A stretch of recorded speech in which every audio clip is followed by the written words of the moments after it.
Hey, Vaggies. There were 2 girls at the show last night that told me they listened to Vag and that they loved your stripper story that you told on Jessica's podcast. Oh, yeah. I was wondering, there's 2. I saw a girl, and then somebody tagged me on a photo on Instagram last night. And when I was looking at the stage, this girl turned around and was like, hi. And I didn't know who that was. So I kind of was like, oh, maybe she might know us. So we're making progress. They're super nice girls that, so when I got off the stage, I was talking to Jessica last night a little bit at the show, and then they were just talking about how they listened to you on her podcast talking about stripping, and it was so funny.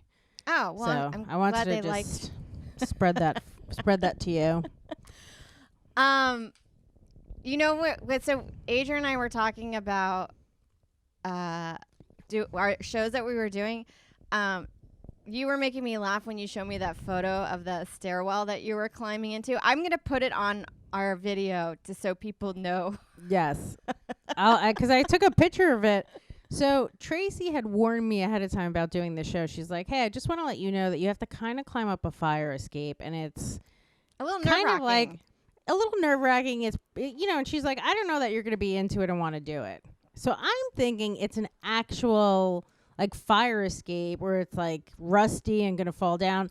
Yeah. So I just go in, I walk all the way upstairs, and then I see a set of stairs that's probably 15 feet high. Like, and it's inside, and they're like those steep, weird stairs, and I hear like comedy ahead, like up top. So I'm like, I guess this is it, but it's closed. There's no entrance at the top. So I'm like, do I just go up there and someone has to let me in? It was so bizarre. At first, I almost just left. I was like, this seems weird. And it was like pretty high up. Like, I don't love heights. So I was like, I don't know, man. This seems weird. And then I checked my Instagram for the girl who was producing the show. And I was like, hey, I'm here. But like, I don't know if I'm supposed to go up these weird stairs. And then they had somebody come and show me the other stairs. And they weren't nearly as bad as that. Yeah, it's actually really cool on that rooftop. Yeah, you can take like when there's I guess comedy photographers, when they take photos, it looks really neat to be doing your set on stage, and they put a little neon light behind you, and then the backdrop of New York is behind you, and so it's like last night was really pretty. Very with the pretty. Sky. That you're like you look cool doing stand up there, but also at the same time there's puddles, and then they have it guarded in some areas that you can't go. The roof is very lopsided. To me, it's like doing a show on top of that sweatshop in Mumbai that collapsed about 7 years ago. That's actually pretty accurate. There's going to be a sinkhole on one of these roofs, and everyone's just going to cave in and die. I know. What a weird headline. I did a show Friday at a bar, like a little rooftop bar in Midtown, and they put a tent because it was raining, but there was just tons of water dripping on the side.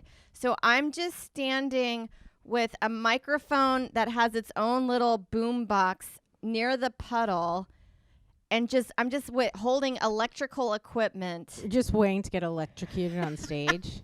Everyone's going to be like, no one can follow Sarah. She got electrocuted. She died, which is funny because you know how like Seth Simmons is trying to cancel The Stand being unsafe, or like because they have comedy there that's triggering, I guess. And you're like, actually, I think there's more unsafe conditions that are physical than being triggered for 5 minutes. I don't understand why that guy tries so hard to cancel like The Stand and like Lewis and the Legion of Skanks. I don't get it. Like, I understand he's upset by the content and it maybe doesn't fit like what he wants to do, but just don't listen to it. I don't get people who actively go out of their way to be offended by stuff. It's just like, just don't listen to it. I know. I'm actually like, you're bringing more attention to it, and all the people that would be offended by Legion of Skanks aren't just listening don't listen to it. But you're like, if you're if you're a guy about the safe conditions of comedy, why don't you also make sure that every building is up to fire code? Yeah, and that and we're have not escorts. Yeah, and like you said, having escorts that like walk women through the park that they're going to late at night. Like you said, you had a good point where you're like being a woman and going to all these like park shows and you're going to just like weird buildings. You're like, there's a good chance that you're going to get attacked. Yeah, and also Tiny Cupboard isn't in the greatest neighborhood, so if you can't really kill time around that neighborhood because there's no establishment nowhere to go hang out in. There's just like it's kind of anything that's under an L is just not in the greatest neighborhood. You know what I mean? That's just the way it is. So there's all those little kind of stores that are like Odd Lot and delis, and it's just like an area where you're like, these people do not want us here. They're not thrilled that this is happening. Yeah, I think there's just like, what is why are there all these like white people coming into this building all of a sudden? Yeah, and I love the white people that walk around neighborhoods like that and they have no fear. I wonder how much that pisses people off that live there, where they're like, these people aren't even scared to be in this neighborhood. I know, because they're like, we try really hard here. We put dog shit all over the sidewalk. Yeah, we're like, we don't want you here. You're basically everything we do is so that you guys don't want to come here. Yeah, we like our lower rent, so fuck off. So after I did that show, I went to a show in Jersey, and I had to stop to get gas, and I went to go get like coffee. I go back in my car. There's a guy in his car. He stumbles when he gets out. He's wrecked. He's just like ridiculously wrecked. Yeah. He throws out his bottle, but first he finishes it. He gets back into his like Beamer SUV, and he had a stethoscope. So like he was probably like a doctor or something. I was like, this dude is just driving drunk right now and doesn't care. You're like, what a weird thing to just, and that's what you have to love about addiction. It just is the great equalizer. It does not discriminate based on race, age, gender. Because he looked like a kind of fancy dressed black doctor. Do you know what I mean? He's just like getting out of his car wrecked. It was so weird because he saw me see him like stumbling. I'm like, this guy's getting back in that car and he's driving away. You're like, I hope that's one of those automatic cars, the self-driving cars. I'm going to say it's definitely not. Do you know what I mean? It looked like a regular Beamer SUV that was nice, but like definitely not the driving kind. That is so funny. You know what's crazy?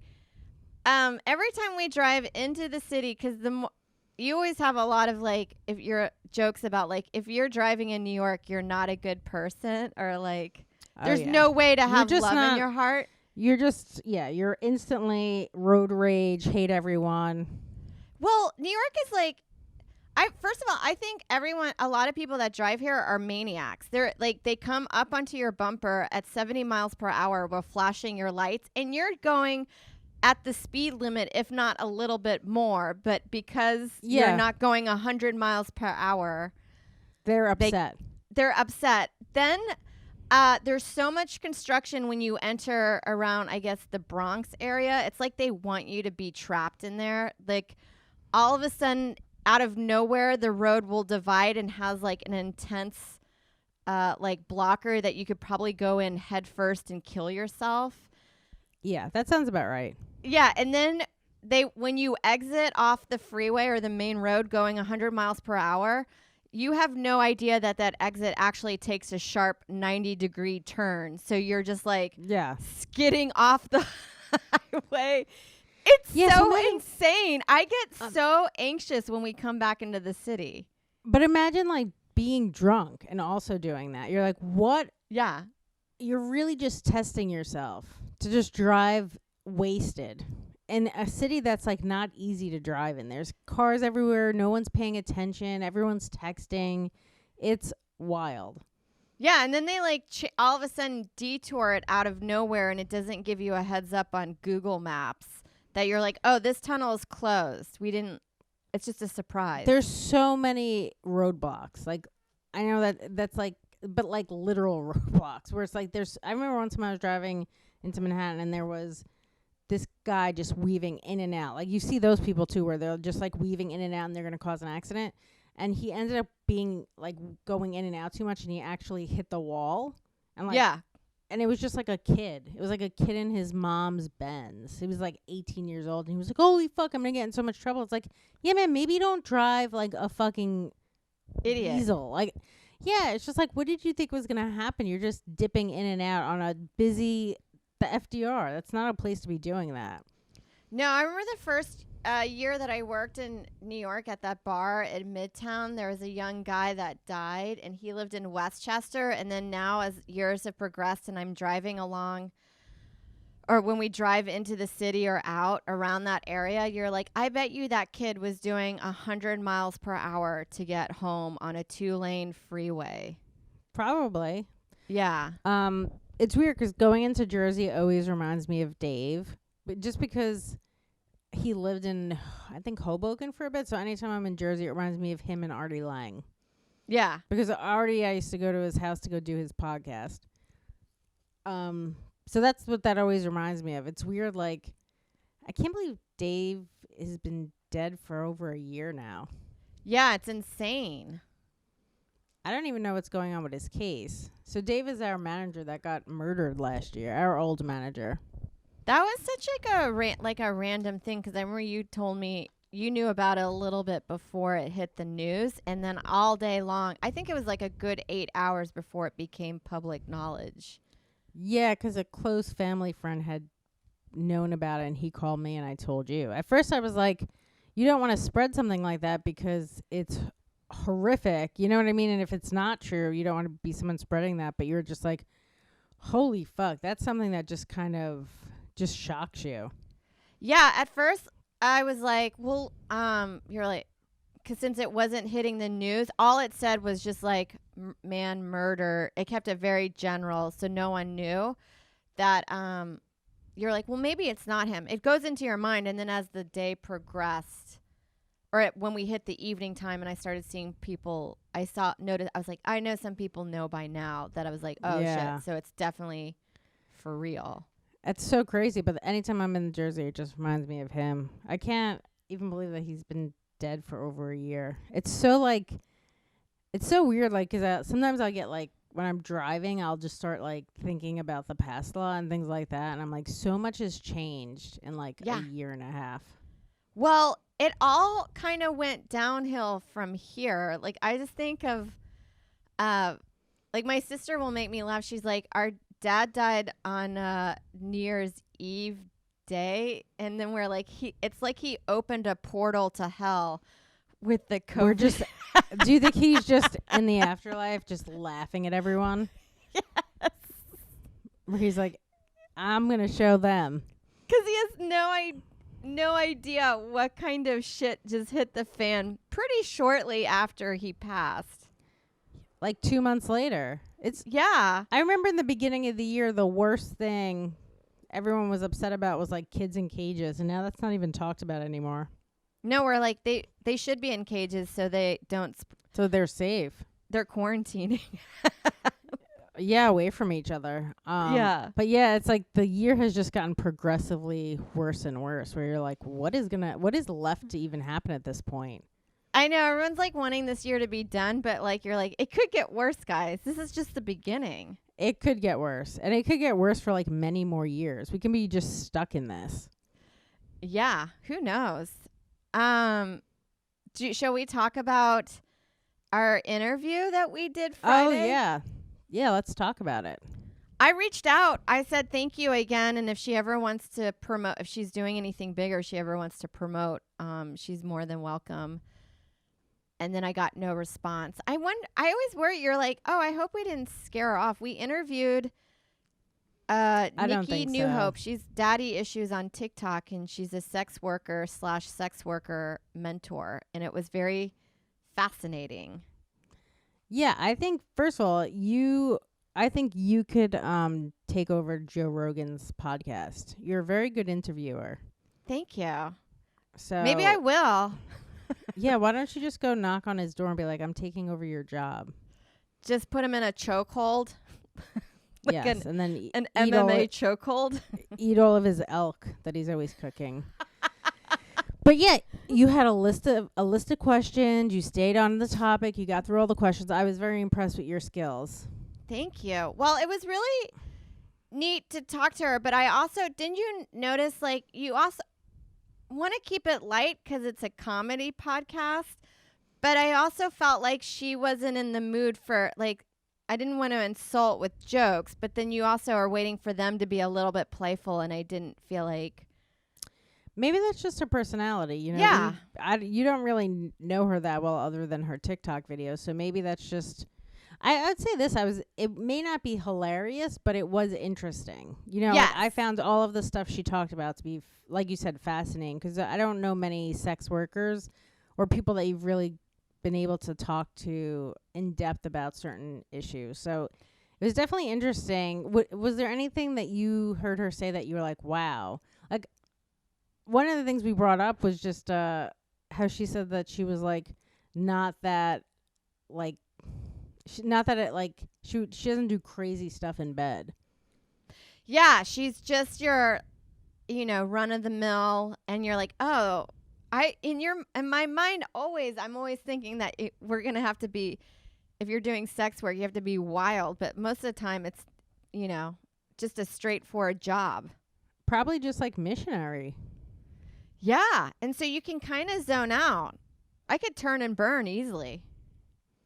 Yeah, I wonder if there's dudes that want to do the work, or if she has to do the work, or if it depends on who it is. Like, I don't think we got into that, but well, there's some stuff that I felt like we had to be careful because then, like, not asking pricing, or because then it makes her. I guess that's not. It feels like legal prostitution, or not legal, but like. Yeah. We can get her in trouble legally that way, and also like not giving advice, like promoting sex work in a way. But remember that joke you had about how they were I wanted to ask her about that and bring your joke up about how like blowjobs were like $20 you said, and by the time you're going from one place to the next you're not really making much money, and I wanted to ask her how accurate that was. Yeah. She probably has like a bundle package, or you pay for the time rather than like, I think you probably only do the $20 BJs if you're working the street and you can, it's just cars coming to you. Kind of like a drive-through. Yeah, you like just a go drive-through. from one to like a McDonald's drive-through, but for blowjobs. Yeah. That makes sense. So then you can make the most out of your money. That is actually a great value, $20 for a blowjob. That seems very low. It does, and it in a weird way. There's some similarities between like stand up when you think about like, why would I want to go out of my way to do a $20 blowjob when there every now and then we get offered a gig? Like earlier, I was telling Adrienne that I got offered a gig that was 2 hours away for $200. It's not only just 2 hours away; it's 4 hours plus an hour or an hour and a half for the work. And forth. So then you divide that by the amount that you're actually making, and it's not close to, it's almost minimum wage. Yeah. You're right. It's like when you divide it up by the time there, time back, time you spend at the show, you're right. It doesn't come out to that much money. Plus you have to factor in gas and if there's tolls. Yeah. So like driving out to do like you're like, it's got to be worth my while. Yeah. I mean, doing the show last night, it was really fun. There was a lot of people there and it was a good time, but like it was pretty cold. I do wonder how much longer these outdoor shows will go if they don't have like any lamps or, heat lamps and stuff. I can't see them going that much longer. It's getting pretty chilly out. 'Cause even for the comics, we're only there like 15 minutes on stage. Let's say like, unless you're headlining. So it's like, even if you're cold, it's only 15 minutes, but you have people that are sitting there the whole time, and that gets really cold. Yeah, and miserable. Like when I did the Rhode Island Comedy Fest last week, it was so windy that it was miserable, and there was no green room to hang out in really. So we were just outside in the elements, and it was 2 shows, so we had to kill time in between spots. And then not only that, even though it was in a tent, whenever the wind came across, you could pick it up on the mic, and so it was so distracting that for the while I was like, I could probably do stand up when it was really cold, but then after that weekend I changed my mind. I was like, I don't know if we're gonna do stand up. outdoors when it's that cold. It does seem like there are some inside shows though. So I don't know if people are doing it like illegally or if it like I don't know what the deal is with that. I know they're starting to do shows at Eastville in Brooklyn. I am pretty sure they're indoors. Yeah. Well, I think you serve food and you're at 25% occupancy, so it's going to be about 10 people. I don't even know how this is viable for a business to even run like that. I don't know. I don't know if I was going to say Joe did a gig in New Jersey and it was huge. It was under a tent, but it was the way they set it up, it looked like an indoor show. Was there a large turnout? Because you're right. If you're doing 25% capacity, I wonder, even when people are eating at 25% capacity, they're only eating probably for a half hour, 40 minutes. If a show goes on for an hour and a half to 2 hours, you're not turning anything over. No, I don't know how. I guess you have to make it with your ticket pricing. I guess, but how much can you charge for tickets? $100? Like for 2 people? It just seems like such an like I get on the one hand they're struggling, and the other hand people just don't have that kind of money anymore. No, I remember we went to the movie theater in Jersey, and I know movies are expensive, but it was just kind of shocking. We spent 2 sodas and 2 candies, and it was $25, and I was like, that's insanity. But I get it. The tickets were probably what, $30-$40 also? Yeah, and then at the same time you're like, this is such a huge commercial real estate. They must have a high rent. I bet you they made like with paying their employees and then the money that they made off of us. I'm like, did you guys just net $50?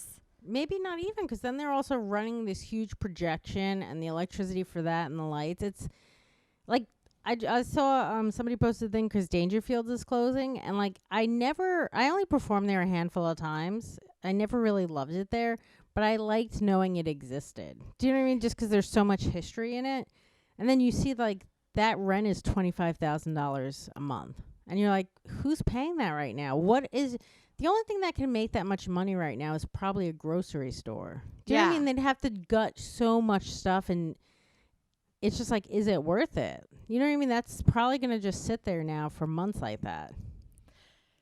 Yeah. I mean, it made absolute sense. And sometimes I'm just like, I don't understand how more businesses aren't doing that.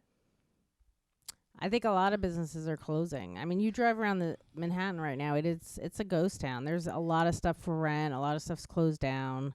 Yeah, I went walk through Union Square a bit this last week, and a lot of the times where I'm like, oh, maybe I'll just stop by. I like American Eagle Outfitters to get some basics, and I was like, oh, maybe I'll stop by there, and it was closed down. Like they've left the building. And then the other day I got to New York Comedy Club on 23rd Street. I got there early, and I was like, I'll just walk around, and I walked down one of the avenues that has a lot of stores in there, and a lot of those big corporations also left.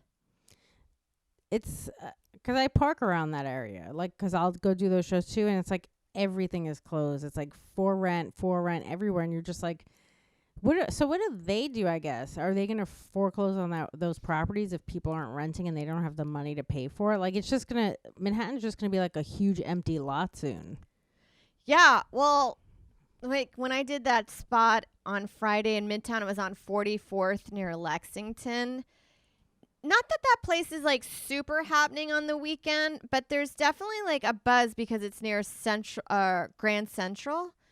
Yeah. It was dead. It was just, like, people with carts putting their, like, Coke cans in there or, like, just kind of stragglers or vagrants. And I think a lot of people have moved and they just pieced out. It's like, depending on how long COVID will go on for, it's going to be a friggin' ghost town. But I'll say this, though. I did go to me and Liz were on the same show, and we took a ride into Greenwich Village, and that area is still packed. Yeah, there's pockets. It's just like, and also the boroughs seem to be fine because it's a lot easier to do sidewalk dining. Yeah. But, in Manhattan, there's like in Midtown, like you can't really do sidewalk dining. It's like gross and dirty. So why would you? And there's not even that many great restaurants around there. They're all like just salads for that lunch crowd to like just pop in and out. Fridays, Yeah. Applebee's, just like the grossest fake food. So yeah, it's gonna be interesting to see what happens and what survives this. But like Dangerfield's closing just made me feel sad a bit, even though it was just never like that fun of a place. It's so dark in there that it just reminds you of like there's probably bugs crawling everywhere. But it was like such a staple in the comedy community, even though it was kind of terrible. I know. I always wish that somebody else like Emilio would take it over and run it like a New York comedy club, because the decor in there was so fun. It was like a throwback to like the 70s comedy scene when there was a boom. Well, I think they're going to reopen somewhere else. I mean, that'll be cool. It was a bummer. It was just really I wanted to perform there often, but I felt like we never got booked there because we weren't the comics. They always booked comics that were like you would see on Night at the Improv A&E like 30 years ago, where you're like, where did you find these people? Well, Jim Mandrinos posted something. He's a comic for people listening. He posted something about how he, I guess, got his reps in there when he was like 18 years old. And he said something about like working there in 1984. You're like, holy fuck, or 1986. That is almost 30 years ago. Yeah. That's no, it's more than 30 years ago. It's 4 years ago or 36 years ago. It's almost 40 years ago. That's nuts to be doing stand-up that long. Imagine doing stand-up that long and then you hit this COVID and you're just like not working. You have no idea when it's going to come back. You've invested, like, I feel like I've already invested so much time and I'm only 16 years in. But imagine being 36 years in. No, I know. And then you're like, it's just like you didn't get to quit on your own terms. It was just like, we're closing this down.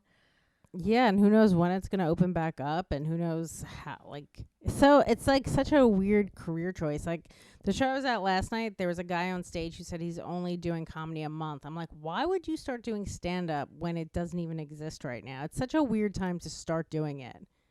No, I know. There's so many comics that I feel like are just starting right now in the pandemic. And I'm like, that's so wild. Why? I would have waited a little before I started going up again, I guess. Because everybody, a lot of the bookers now, I'm like, I don't even know you. I'm not even familiar. And they're not bad. Some of them you're like, how long have you been doing stand-up? And how come I'm only just seeing you now? Yeah, but you're right. Some of them are really funny. It just doesn't make sense to me to start something during a pandemic when there's no real way out of this yet. And you know what I mean? Like, I don't know. I was thinking about like if I had to go back into the workforce, like what I was going to put on my resume, because I haven't had a day job since like 2013. It's like I'm going to have to make up a big gap or just like write another job in there. Say that you worked at American Eagle Outfitters on Union Square. It's because it closed down. Yeah, that's what I would do is like put places that have closed down. I've done that before. But what would I even say I did there? I don't know. I was a manager. Thinking, could you get away with telling people that you were raising your kids? That's why you had a big gap. And then it's not like they ever have to meet your fake kids. And then I could always call in that my kids are sick. That's actually not a bad idea. People that have like kids and always say that they're sick, they have such like a leg up on people that don't.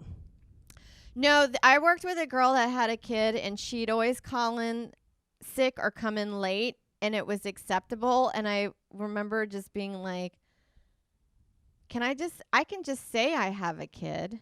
You can do that. I've used my sister's kid for like to get out of stuff. But I've also called in and been like, my dog is sick. That counts. Yeah, I mean, people will let you get away with it, but you can't get away with it as much as if you had like your own child. Yeah, you'd have, I guess if you were like, my kid has special needs and he has to go to the doctor all the time. We did get a request to watch that documentary about that guy that killed his whole family. It was like the American Guy Next Door or something. American something. I can't remember what it's called. Something like American Murder Next Door. Yes. What's his name? Chris Watts. Chris Watts. Okay, I keep so doing jokes about him and not knowing his name. And I have to keep asking the audience all those weird questions. I think even if you said his name, most people, they would be familiar with the story, but I don't think they would be familiar with the actual name. And okay. At first, when they were like Shannon, I was like, don't you mean Shannon? Oh, yeah. So, then I was like, oh, it's actually Shannon when I saw the spelling of it. What a terrible name. Oh, my God. Shannon. It's like, why didn't you just name her Shannon? That's I know, like people who are poor trying to bougie up a name. Yeah, and then she's probably always having being like, actually, it's Shannon. I would just let people call me Shannon. That's how I feel about my last name. It sometimes because people don't know how to pronounce it, and it always puts me in a position that I have to correct them, and it makes me feel weird about it. So I just let them call me whatever they want. Is your last name French? What are you ethnicity wise? It's Scottish, but it is when the Normans raided Scotland. It dates back to there, and that's why it does sound French because Normans are from Normandy, France. It's so funny because sometimes I'll just, if I see it, like with Italian names, it's like if the last name ends in a vowel, it's Italian. So it's so crazy because I'll just kind of use it as like a steadfast rule. Even like my friend Farias, his last name ends with an A, but he's, he's not white. Yeah. So it's just like, I would just be like, oh, that sounds kind of Italian. And he's clearly from Bangladesh. Do you know what I mean? Yeah. Just because it ends in an A, I'm like, well, I guess he's Italian. Yeah. That's how, Henry Foley always likes to be like, Talamache. And I'm like, yeah, I get it. I thought you were also Italian, but it's not an Italian last name. No. So are you all Scottish? Yeah, pretty much so. Because even my dad, his background is the same background as my mom's that makes ethnicity. Sense. So, I'm just white, baby. You're not white. Wait, what were we talking? Oh, we were talking about Chris Watts. Yeah. Okay, so on TikTok, and you might also agree with this, and I thought this too. I thought the girl that he cheated with actually has more involvement with his wife's murder than she's letting up to be, because they said she acted like she didn't know that they was married or was unaware that she was pregnant. The girlfriend was unaware that his wife was pregnant with their third child. But they have on her search history that she had been looking up his wife a year previous to the death, before they started dating. Like, she was stalking her on Facebook before they said they were dating. So they suspect that she had been dating him a much longer than they had said, or at least told the cops. Yeah, I mean, it's possible that... So, this is the thing. She probably did know they were not divorced yet. You know what I mean? And I'm sure she knew she was pregnant. I don't know if she was in cahoots with him to murder his wife. Well, they did say her cell phone pinged at a tower nearby shortly after done murder. Oh, so you think she actually helped him? Yeah. I do. See, that's the type of thing where, like, if I was dating a guy that was married and he was involved in that, I would be smart enough to just want no involvement.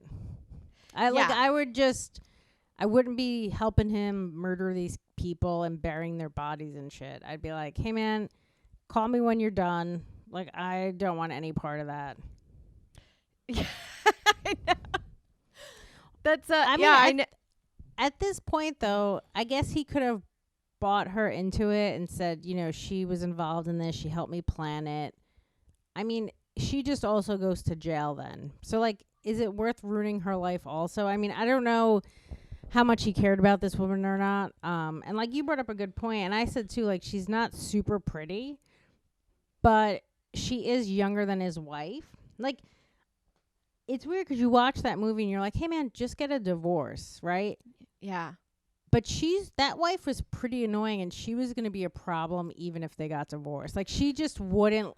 Imagine dealing with that day in and day out, being like harassed by your ex-wife because you cheated and you don't want to be with her. Like, he was going to be in prison either way. So I kind of got him murdering her. Whereas someone like Lacey Peterson, I think she would have just probably not been as annoying. And like, if they got divorced, she would have just been sad.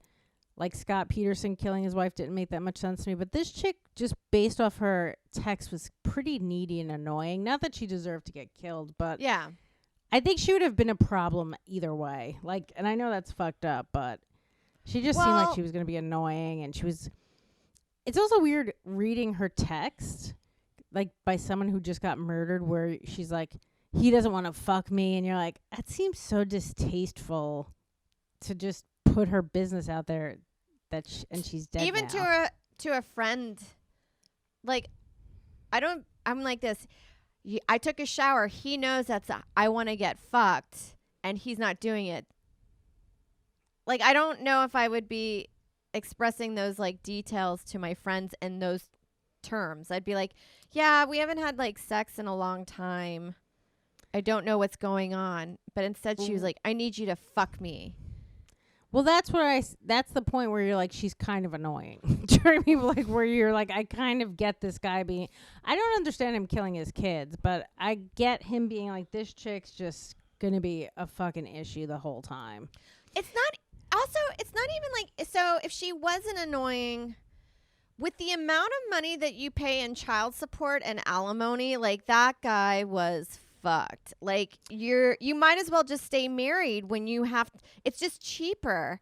So, well, also they weren't doing well financially either. That came out after that. They had claimed bankruptcy like a couple years before. Oh, did she? I thought she had worked really hard for their house, but I also was like, that house is huge.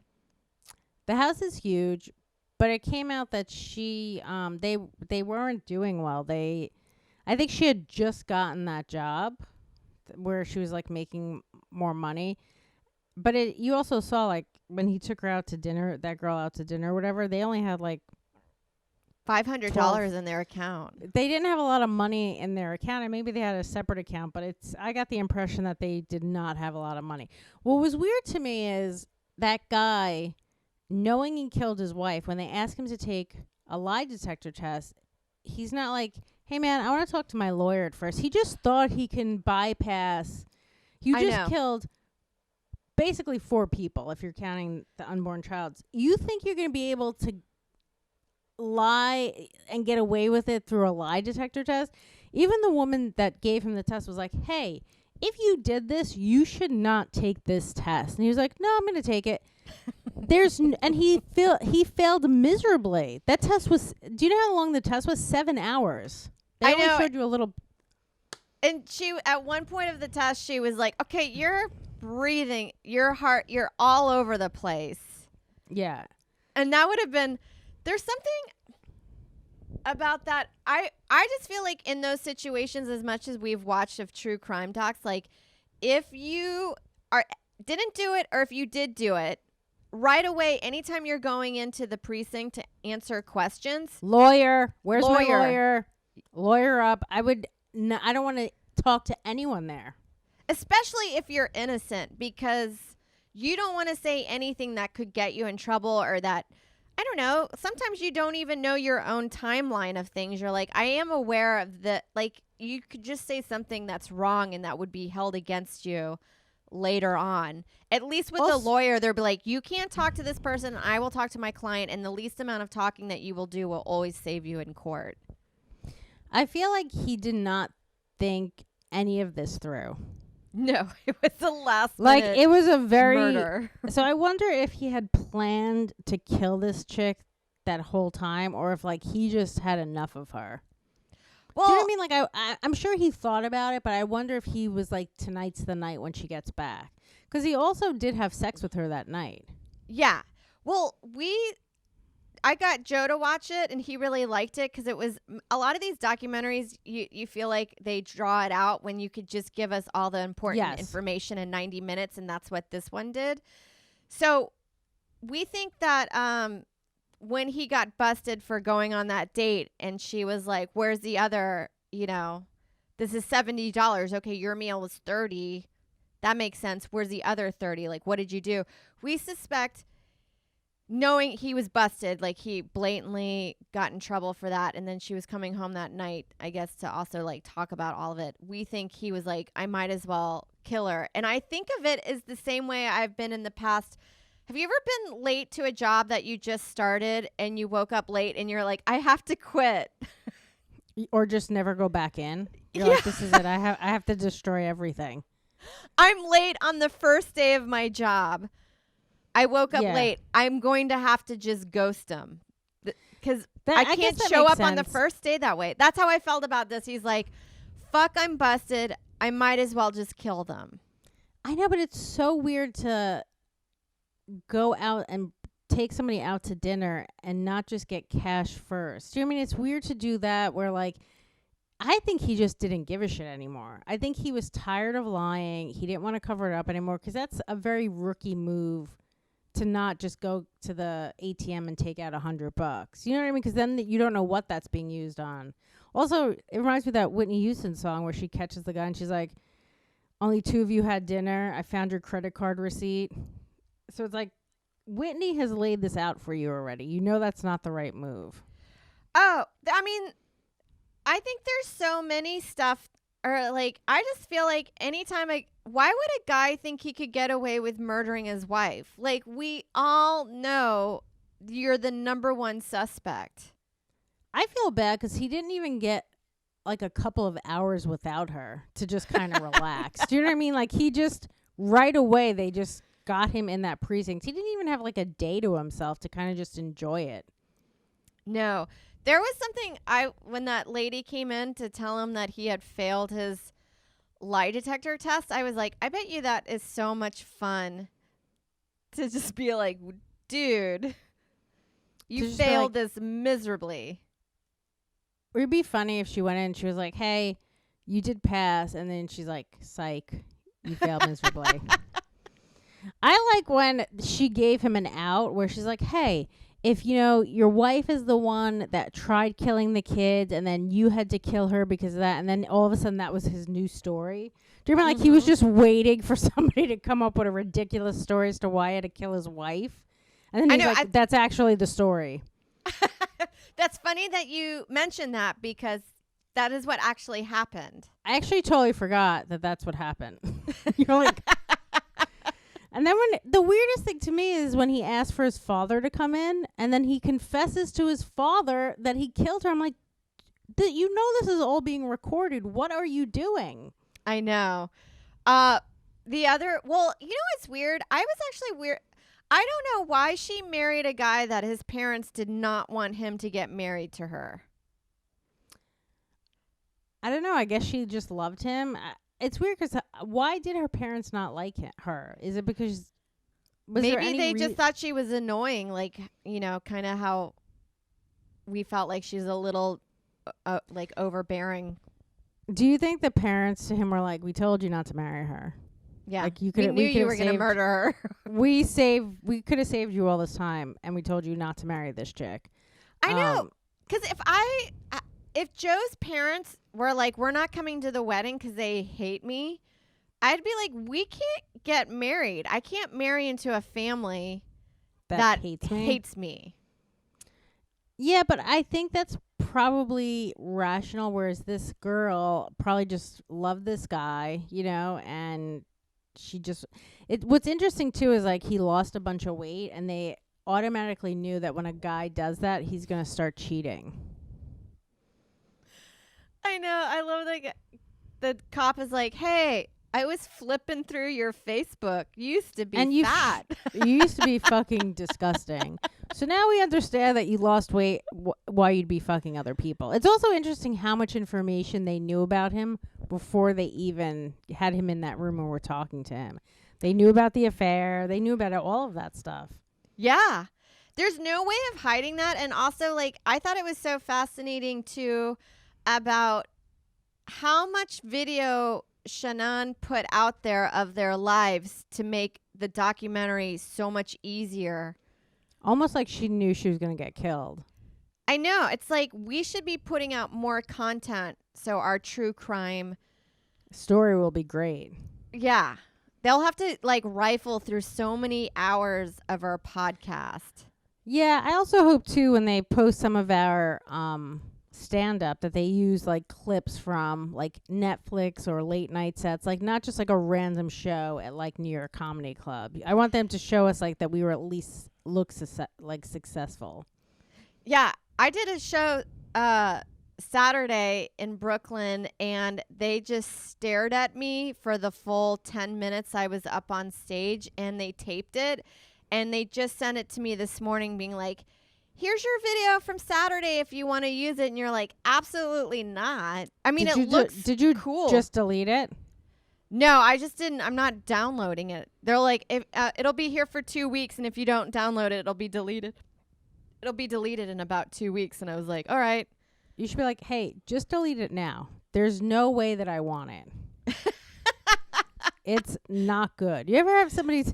I've done that too, where somebody's like, hey, I'm going to record your set just because I'm recording the whole show. And you're like, hey, man, don't send that to me. I don't even want that in my possession. I don't want to even know it exists. No, and then also this, I'm like, why are there all of a sudden so many comedy photographers at shows? Every show has a photographer now, and some of the photos I get back from my sets, like there's one where I'm like this, where it looks like I'm going, that I'm just like, stop taking all these photos. Also, where you're like, hey, just send me the ones that are decent. I don't need all of them. It's such a weird thing to be like, hey, I'm going to show you all these pictures that I took that are... Also, I got to be honest. How hard is it to be a photographer? If you just keep clicking your camera, you're going to get something that's decent. Yeah, something. I feel like all these photographers' portfolios are just comics at awful comedy shows. No, the one this weekend, I'll have to show you some of these. The lighting is from above, so I have just like the harshest shadows on me, and then the mic's right here, and then like face like this. I get a lot of photos with my eyes closed. Oh, yeah, that one. And then the other one I noticed too, I'll flip through all the show images, and I'll notice every comic on stage is like just having the time of their life, and mine are like scowls.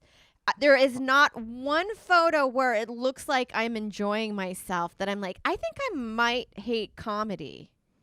Well, also, if you kill Joe, they're going to go back through all your pictures on Instagram and be like, this is when we think she was thinking about killing him at this show when she's looking very upset. They're just going to go back and trace everything. It'd be funny, too. Like, they can tell when a woman's about to murder her husband. Like, instead of getting hotter, she just gets fatter and uglier because she's just stressed out. And just is like letting herself go. And she's like, I don't care. I don't even want to date again. Like the cops coming in like, hey, I noticed that you've been getting more unattractive. So we can tell that you're about to murder your husband. What's also weird about that case is, so he killed his wife and then he put her in the truck and then he took his 2 daughters and they were in the back seat, like holding on to each other. Do you that think part was devastating to me. That's awful. But do you think he was just like, hey guys, your mom was a cunt. I fucking hated her. Do you think he just let loose on them and just was like, I'm sorry I have to kill you guys? And I think the one kid, he tried to kill her before and couldn't do it. And then that's when he put them in the car. You were like, I get killing your wife, but how do you kill your 2 kids, man? I know. That, because, they didn't do anything. And then the idea of you driving out for 45 minutes and it hadn't even dawned on you to be like, what the fuck am I doing? I can't do this. Like, he didn't even snap out of it. No. He just kept going. And then I think he buried her, right, the wife, and then put the 2 of them in that, like, whatever it is, a silo or something? Yeah. Like an oil silo or something. And you're just like, Jesus Christ, man, how do you live with that? Like, what are your dreams like? Like, your dreams have to be fucking nuts. And when you read the, the columns about the documentary, they say that he's upset that that's out there. It's like, well, what did you think was going to happen? Yeah. Like this, I don't know. Because that story is just like one of those ones where you're like, what a heinous thing that somebody did. And it's so weird because there's no prior. He didn't have a history of hitting her. He was just a guy that just took it and then lost his shit and was like, I have to kill her. Well, this is the thing. I don't actually think he's a threat to society. Do you know what I mean? Like, I don't think he would kill random people. I think he just lost it on his wife and then, like, had a moment. I wonder how many other people have just, like, also almost done that, and then they just went out and got coffee instead, and then they chilled out. There's got to be people who were like, I almost killed you. Where, like, I took a break, I made a phone call, but, like, I was this close to suffocating you. You have no idea. You were about to be on Netflix. Yeah, I was about to have my own Netflix special. I wonder if that's how I could get a Netflix special if I kill 1 million people. Do you think they would give me my own hour? Yes, and I feel like that's such a good plan to bring up to your manager. Where you're like, hey, I've decided I'm going to kill my entire family, and then maybe I'll get a Netflix special. So then they play clips of you on air, and then my people are like, my social media is growing. Meanwhile, I'm in prison. It's like I finally have 200,000 followers. I did it. I'm verified. Do you think you get your blue check mark? I just think what a funny proposition to get a special on Netflix of like the only way to get on Netflix is if you kill your family and then they'll have to play. Make sure you shoot your hour. We could do it at the Cellar. Right. And then when they're doing my documentary about me killing my whole family, I'm like, hey, can you put in some of these jokes that I worked really hard on? Yeah. And you know that people would be like, she's pretty good. There would be so many people that were like, she sucks. I'm glad she's in prison. There are people who... But then you would get that anyway if you didn't murder your family. But just because of online being so shitty. I know you're wondering, like, what did that guy do? Like, if he had that bowl store, would you be like, his bowl sucked. We didn't like any of his stuff anyway. Your murder sucks. You didn't do it cool. The internet is just like people who are so miserable, just trolling other people.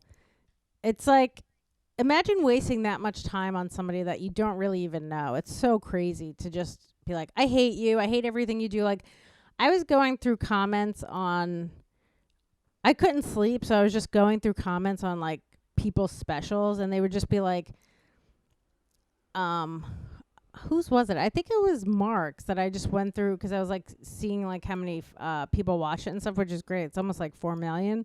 And then the comments are just like railing against people on Netflix because people are like, you know, this special's great. I don't know why it's on Netflix and there's so many shitty people on Netflix. And then everyone's just like, Tom Segura is great. He's on Netflix. So it's like people are just fighting in the comments. It's so funny. Yeah, that's the best part. I love reading comments. Some of the funniest shit can happen on comments. I like reading comments that have nothing to do with me. I don't want to read my own comments because you're usually awful. But like, I could read somebody else's comments. But like my own, I'm like, I'd rather not. No, I did see one. I think I've mentioned it before. Of like, it was on one of the, I think, Corden or probably I think it was Colbert, where they're like, this girl seems like she's gonna kill herself, and I was like, oh my god, you nailed it. You're like, you guys know me so well. Thank you. I feel so seen right now. You're like, wow, that was what I was going for, and you picked up on it. Thank you. You understand my art. And then if you kill yourself, they'll be like, hey, I called this. Look at my comments from 3 months ago. That one I was like, I didn't mind. And then every now and then I'll read a comment on a set. Like, you know when somebody, it's not like a TV set, but they take a set that they've done in one of the clubs or at a bar show or whatever, and they put it online. I've read a few on there, and some of them are really bad. And then they'll be like, you know when people try to take power back by showing one of the negative comments? Mm-hmm. And I've read a few, and I was like, hey, you should actually follow this comment's advice because I think it would help out. Because a lot of the times you're you're actually an atrocious comic. And I feel like this guy has constructive criticism rather than being like, you're a dumb cunt. And you should probably just quit. Yeah. It's interesting. Where you're like, sometimes people should listen to their haters. Yeah, I'm just amazed by all these people who are starting to do stand-up right now when there's, like, no stand-up. It just is, like, baffling to me. You know how much time you have to waste doing open mics and shit before you get good and actually book stuff? And it's hard. I know, but to just put yourself at risk during a pandemic is insane to me. Yeah, I guess right now if you're eating it, you can just be like, well, we are outdoors. Maybe that's why. And it'll give you that little bit of confidence that you need. I do wonder if we're going to go back indoor, like if we're going to have to, I guess, quarantine again, and if, like, what's going to happen with comedy? I don't know. I mean, some places are surging, and because it's getting colder and we're going more indoors and people are getting, what is it called, pandemic fatigue, that they suspect it's going to get worse. And then there's been speculation that I guess a lot of the Orthodox and Hasidic Jews have just been congregating in large numbers without masks because of, religious ceremonies. So they're actually becoming super spreaders, and they're getting targeted, like trying to like close down the streets so they don't spread it. And now people are saying it's anti-Semitism. And I'm like, it's not. I understand why you feel it's that way, but it's not really, especially if you guys aren't abiding by like some regulations to stop the spread. It's just really uncomfortable because you're like, I get it's religious, but like we're also in a pandemic. Well, it also reminds me of when, Trump wanted to close the borders from people from China flying in. Everyone's like, that's racist. And you're like, I think that like you could look at it as that, but it also seems like you just don't want people from China coming in bringing the virus. It's so easy to just make everything about racism. Like, instead of actually seeing what the root problem is, like, hey, how about, like, Hasidic Jews are actually gathering when they shouldn't be, and they're spreading the virus, and it's not so much about them being Jews. It has nothing to do with that. You know what I mean? If they were something else, you'd just be like, well, yeah, we just don't want them to spread the virus. Yeah, it's kind of like in the same way of, like, I don't know. I had this bit about our joke of like how it's fun to use that term gaslighting, to be like, you're gaslighting me, when they're like, hey, Sarah, you're late for work. And I'm like, stop gaslighting me. And where like that's not the right way of using that term. You're like, you're late. Like, you're just, and then you could just be like, well, stop being racist. It's just like such a weird way to throw everything around just to not be accountable for anything. Yeah. Where I'm like, that's misogynist. And you're like, well, hey, man, you're an hour late. Like, we do have rules here. You can't just show up whenever you want. You can't just be willy-nilly about it. I had to put my makeup on for the patriarchy. That's why I'm late. And also, I was molested 15 years ago. To just keep bringing up your molestation every time you do something bad. Like, you're in a store just acting out, and you're like, I was molested 15 years ago. And everyone's like, cool. Like, I don't know what you want me to do about that, but you're being a piece of shit right now. You can't just bring that up every time. I know. What a weird way to navigate through life, just bringing up everything bad that happened to you. I know, and then it just makes people feel uncomfortable, and they're like, to the point, eventually, you just break, and you're like, I don't give a shit if you were molested 15 years ago. You can't come in here like this or like damaging all my property. Yeah, but you can't even say that. You have to just take it. You have to let somebody destroy your property because they were molested 13 years ago. And then you have to tell your insurance adjuster that they set your house on fire and they were molested, and everyone has to just be cool with it. Yeah, we're like, oh, okay. That makes sense. The thing is, too, like, if you do that, say you were to, like, destroy someone's property because you were molested, you're like, well, okay, then you should get through it by doing this. Do you know what I mean? Like, if this is going to help you stop acting out, but you can't keep destroying everything. At some point, you have to get over it. Well, or can't not it just get be over like, it, like, emotionally, but get over it physically where you're not still destroying everything. Yeah, hurting other people's property. Or like, can't you just destroy your molester's property? And you're like, well, he doesn't have any right now. Is that like my problem? How about his family? Do you know what I mean? Like, go like linear at least. Like, if it's go destroy his mom and pop shit. No, I know. It is like some things you're just like, okay. I gotta tell you too, like I saw Gnome from the Cellar. He posted that clip about Blitzer and Pelosi like trying to come up with a plan for the stimulus. And like she's being so difficult. Pelosi? Well, they're trying to come up with a stimulus plan and she's making it so difficult and asking for so much where it's actually hurting people. Like, I get she's trying to hold out for more, but is it worth doing that if you have people now who are risking getting eviction? Like, I know they moved that back to January, but it's like, so what about the people who own those buildings who now can't pay their mortgage? Like, and you have these people who are risking getting evicted in January then when it's going to be the winter.